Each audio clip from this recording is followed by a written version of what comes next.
Shri Navsari mode Ganchi સમસ્ત પંચની ગોલવાડ ફળી દ્વારા વર્ષોથી સેવાકીય અને ધાર્મિક કાર્યો કરતું આવ્યું છે, ત્યારે ફરી એકવાર સામાન્ય અને જરૂરિયાતમંદ પરિવારોને અનાજની કીટનું વિતરણ કરવામાં આવ્યું હતું। શ્રી નવસારી મોડ ગાંચી સમસ્ત પંચની ગોલવાડ ફળી દ્વારા વર્ષોથી સેવાકીય અને ધાર્મિક કાર્યો કરવામાં આવી રહ્યા છે।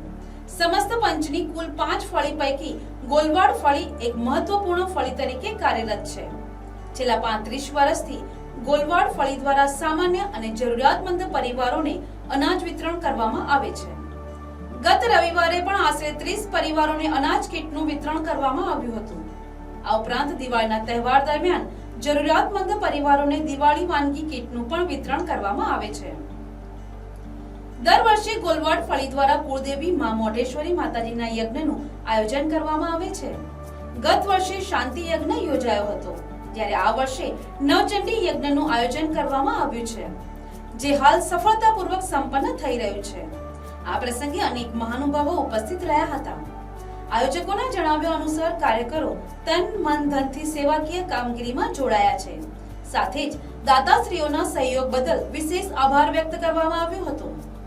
આયોજકોએ જણાવ્યું હતું કે દાતાશ્રીઓના સહયોગ વિના સેવાકીય અને ધાર્મિક કાર્યક્રમો સફળ બનવા શક્ય નથી। સમાજ સેવા અને સમાજના સુધારાલક્ષી કાર્યો આગળ પણ સતત ચાલુ રાખવા માટે સમાજના સહયોગની અપેક્ષા વ્યક્ત કરવામાં આવી હતી। मां मोढ़ेश्वरी मात की जय। श्री नवसारी मोड़ गांची समस्त पंचनी गोलवाड फળી समस्त पंचनी कुल 5 फળી पैकी एक गोलवाड फળી છે, જે અનેક સેવાકીય કાર્ય અને ધાર્મિક કાર્યો કરતી આવી રહી છે। ગોલવાડ ફળીની વાત કરું તો છેલ્લા 35 વર્ષ ઉપરથી જે સામાન્ય પરિવાર છે, જરૂરિયાતમંદ પરિવાર છે, એમને અનાજ વિતરણ કરતી આવી છે। ગયા રવિવારે પણ અમે 30 પરિવારોને અનાજ વિતરણ કર્યું। દિવાળીમાં દિવાળીની વાનગી કીટનું પણ અમે વિતરણ કરીએ છીએ અને વર્ષમાં એક વખત કુળદેવી માં મોઢેશ્વરી માતાજીનો અમે યજ્ઞ સંપન્ન કરીએ છીએ। ગત વર્ષે અમે શાંતિ યજ્ઞ કર્યો અને આ વર્ષે અમે નવચંડી યજ્ઞનો નિર્ધાર કર્યો, જે આજે ખૂબ જ સફળતાથી પાર કરી રહ્યા છે અને માના આશીર્વાદ અમે સૌ મેળવી રહ્યા છે।